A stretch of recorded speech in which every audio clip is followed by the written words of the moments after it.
Yeah, so good afternoon. Great to see so many familiar faces, also some new faces, which is brilliant. Today I want to talk about our journey on building the openEHR ecosystem, maybe a bit from the platform vendor perspective. So I'm working for vitagroup, which is one of, I think, the major providers of openEHR-based technology. And I will show you in the next 20 minutes what we have been doing the last 12 months, approximately.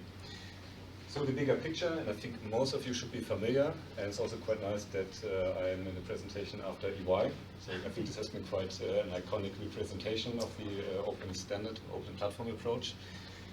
So what we want to achieve basically is we want to have a platform that will separate the data from the applications. And as a group with our health intelligence platform, we are here, so in the vendor neutral platform area. And now the big question is, so we have the platform, like the infrastructure. What do we do with the applications running on top? How can we bring this to life? So just to distinguish what the platform consists of, we won't go into the details, but just to show you that you need the capability to integrate with complex information systems, like an hospital information system. So you need to have the capabilities for SLAs. You have to have high availability. So this means you need probably some cloud technology like AWS and different integration capabilities, including data integration like version 2 and Fire integration, integration of the user data using something like Entra ID, Active Directory. And of course, it also has to be secure by using something like attribute-based access control. So lots of things to consider to run your clinical application inside the healthcare system. So far, we are quite active on the German market. We are also providing for Catalonia the platform infrastructure. At the moment, we have 67 hospitals with an installation of the platform. And what we are doing in our strategy is that on the one hand side, and many of you might know Airbase as an open source implementation for openEHR. And this is part of the so-called health intelligence platform with all the enterprise functionality for operating inside the healthcare system in a reliable, scalable way.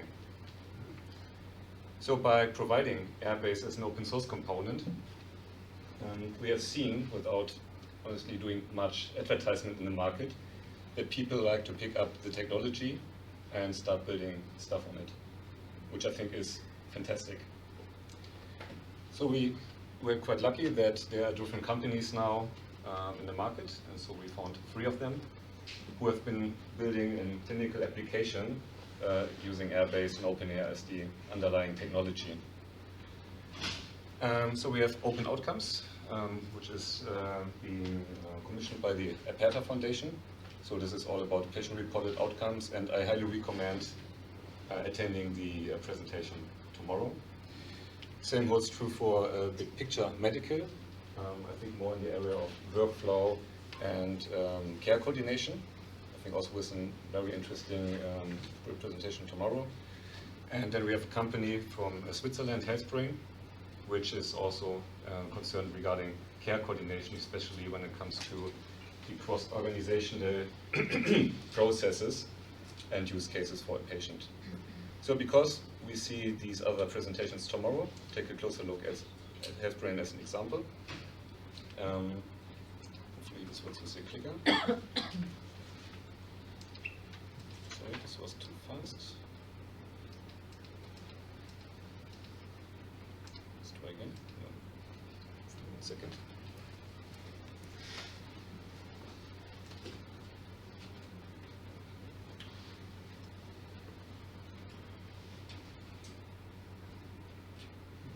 Yeah, this works.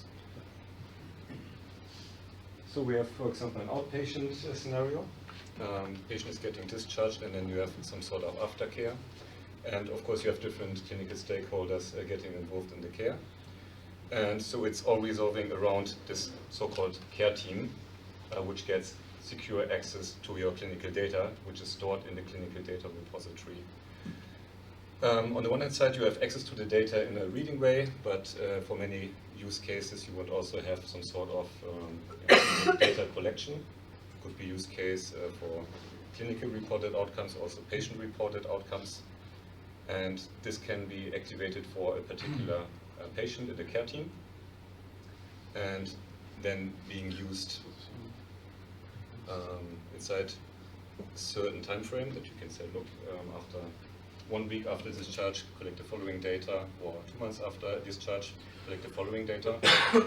And then the patient can also get integrated into the care process.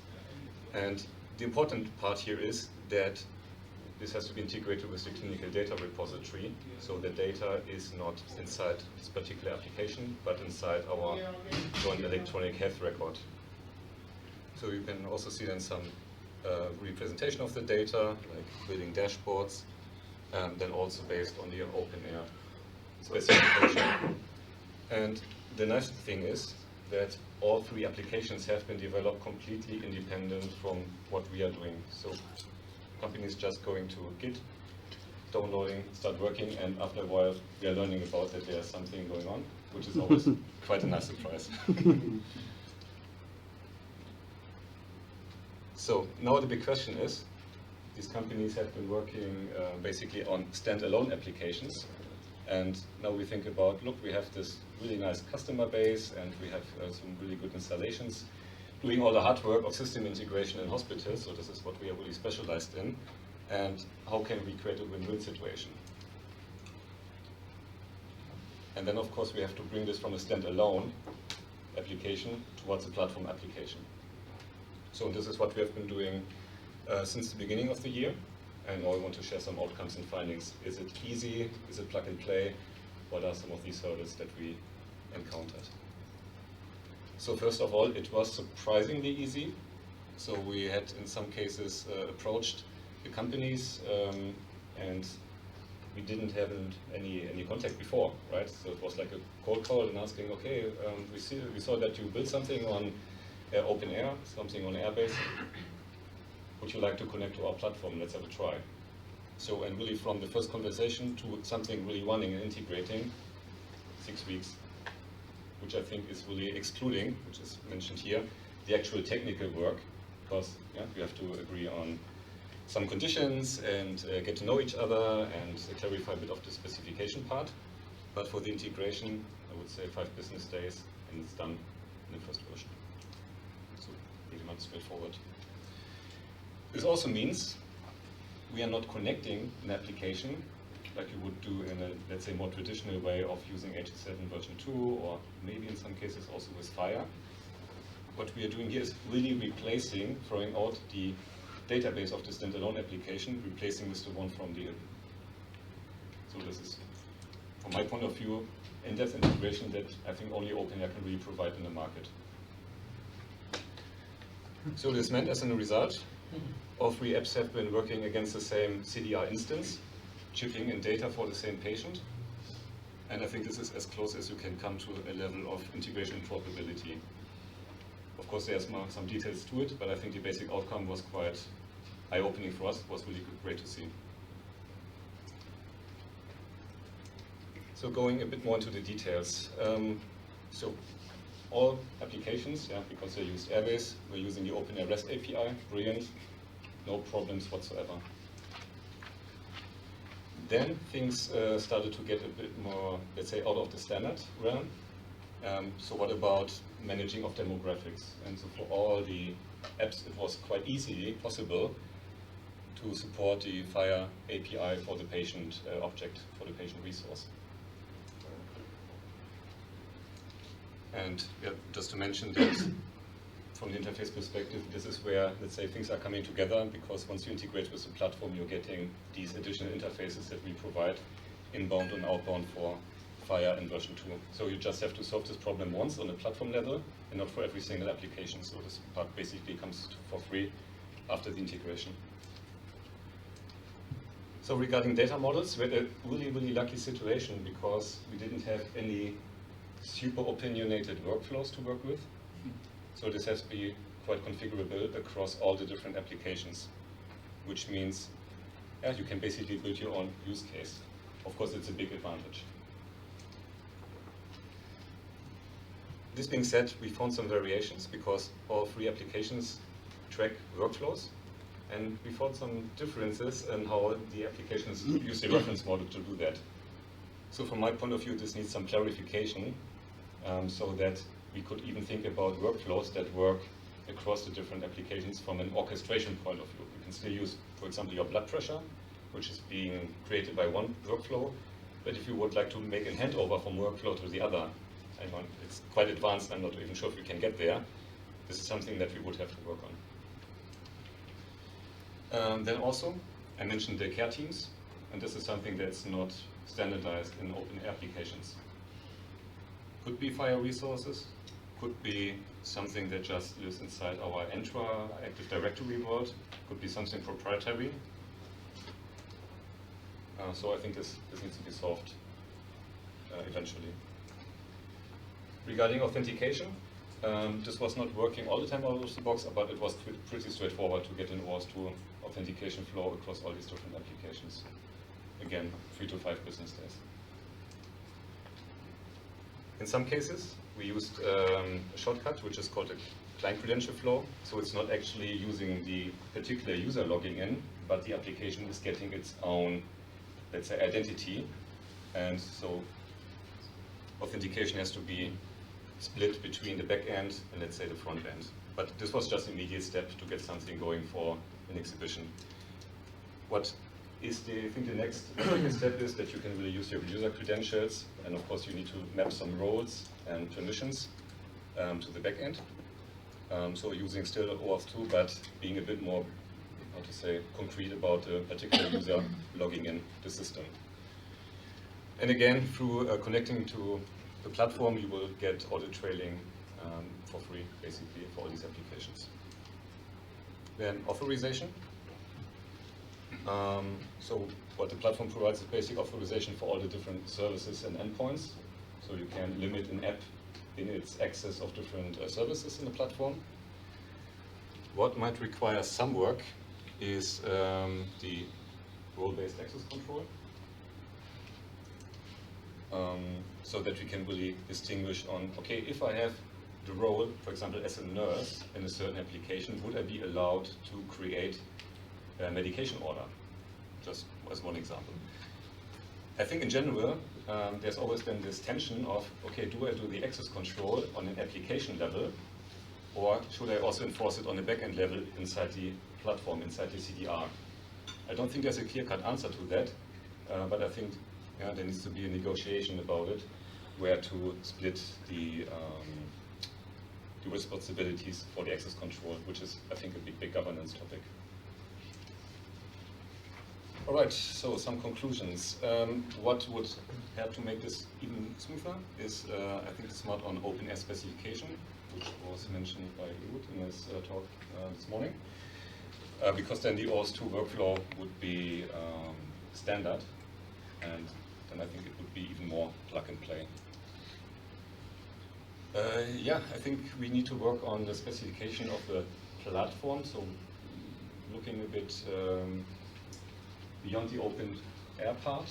So we're thinking about, okay, well, how do we manage resources and administrative data inside our applications? And maybe Fire can play a role, but maybe we also need some inspiration from IHE implementation guides. Yeah, as mentioned, for the workflows, I think there can be some modeling guidelines or usage guidelines.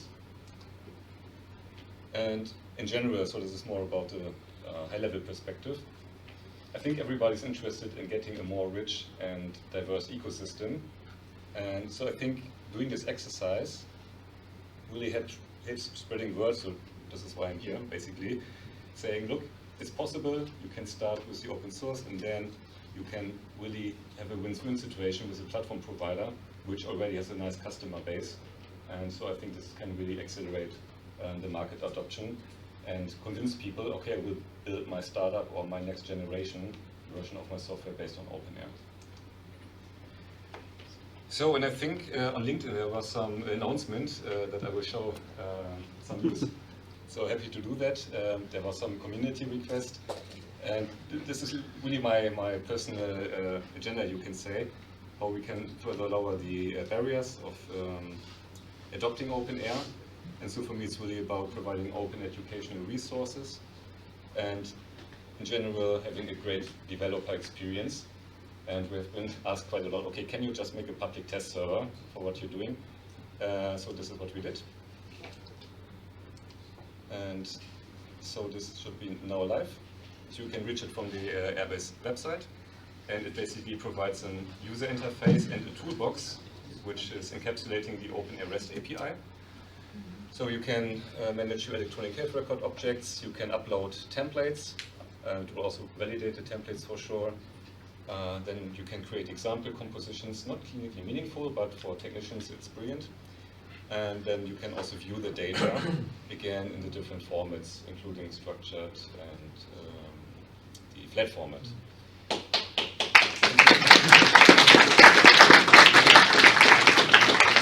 So this will be, I guess, further extended.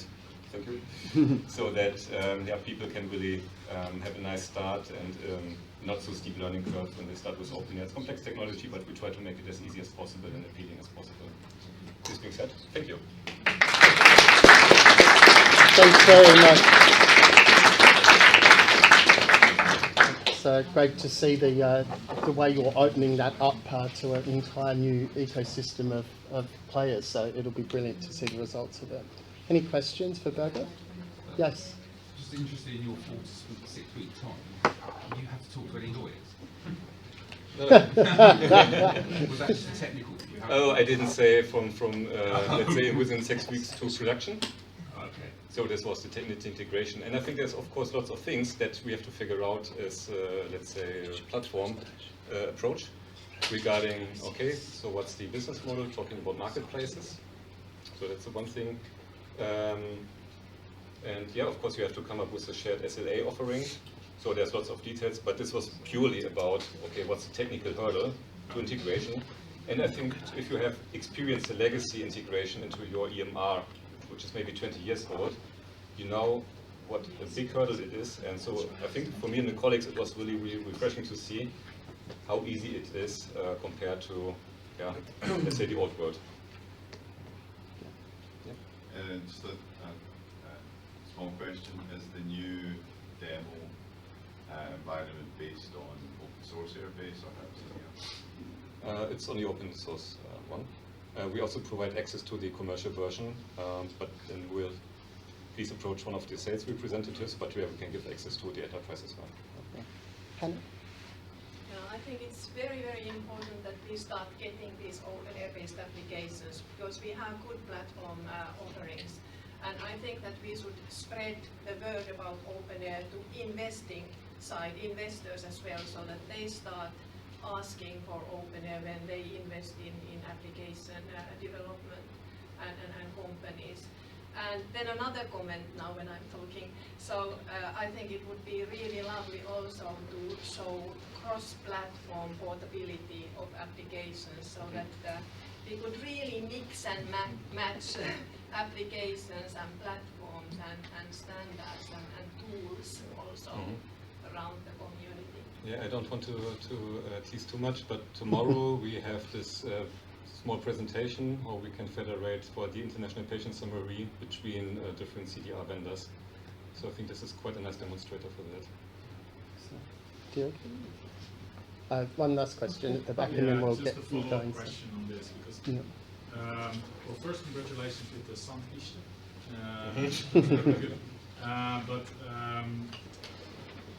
What I'm worried about a little bit is indeed the portability of applications through all these different things. Do you think there should be some more standards on what you can and cannot do as a vendor of applications so that portability can be reached? Because it is a bit of a problem if one uses, let's say, their own APIs or something really that only they can do, and then the application is not portable anymore. So yeah, I think we are quite pedantic when it comes to the official REST API and the implementation. So I think we are doing our part on that. Sure. Of course, there's always a bit of tension between now innovating and moving the specification forward. So we have seen this in the past that sometimes you have to come up as a vendor with some new ways of doing things in openEHR. But I think overall our compliance is quite good. So we have also written lots of integration tests which are publicly available, which I think is also going to be the foundation for the official conformance framework. So I think we are quite in a good position on that. And this is talk, I think, is there a talk tomorrow about performance testing? I think so, yes. Yeah, Yeah, that's very important. yeah. Sure, Jim. Yeah, it's very short. When the people were, or the application were providing the platform, at least the templates, do you envision some kind of view that this could be made like you get a package and then you put everything in the CDR directly, or do you expect that there's some kind of curation prior to that, or what do you think will be the pathway to achieve that? Yeah, I think this will definitely depend on the environment, especially once you start having a production system serving maybe thousands of users. And then, of course, once you have this platform approach, there's then, of course, some dependencies between the applications, and this requires a whole new level of governance, so that everybody, so for example, imagine there's a new medication archetype, and then everybody ideally should then also update accordingly. So yeah, it's definitely a challenge, but I think it's a way more interesting problem to solve, and a different level of problem compared to the old integration way in hospitals, where you just can't get the data out. For Right? sure. Yeah. All right, thank you very much, Birger, and very good segue.